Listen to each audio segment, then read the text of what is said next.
বন্ধুরা, তোমরা কেমন আছো? আশা করি তোমরা খুব ভালো আছো। আমিও খুব ভালো আছি। আজকে তোমাদের আমি ডিম কষা করে দেখাবো। আর এটা কিন্তু কষা কষাই হবে, এটা কিন্তু কোনো ঝোল বা কারি কিছুই হবে না।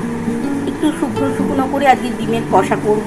তোমরা দেখতে থাকো আমি কিভাবে করছি। আমি ডিমটা সিদ্ধ করে নিয়েছি, একটু হাফ বয়েলের মতো হয়ে গেছে বন্ধুরা। এটা খেতেও খুব ভালো লাগে।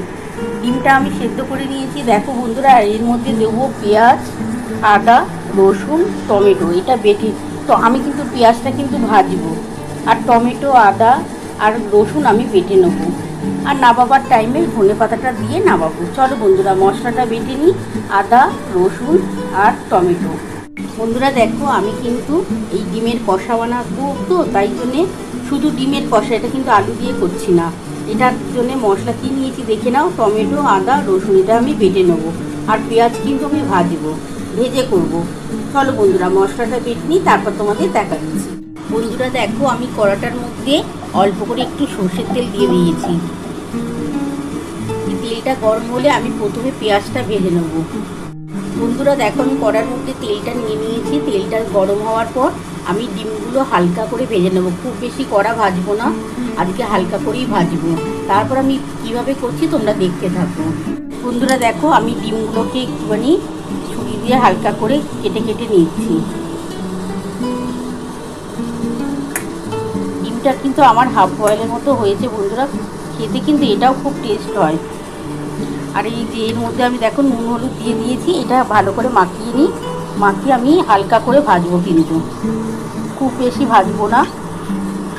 খুব বেশি ভাজলে কিন্তু ডিমের কারি বা কষা যেটাই বলো, এটা কিন্তু খেতে অতটা ভালো লাগে না।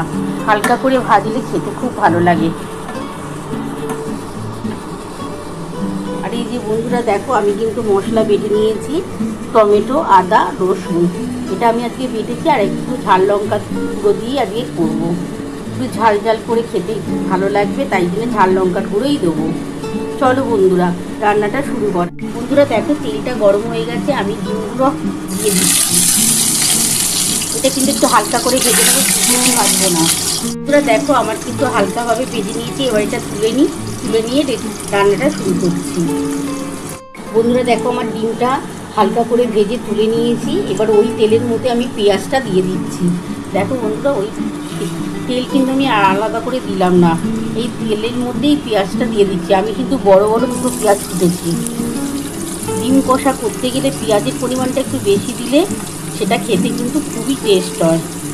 আর এটা ভেজে করলে আরও বেশি ভালো লাগে। আমি এর মধ্যে অল্প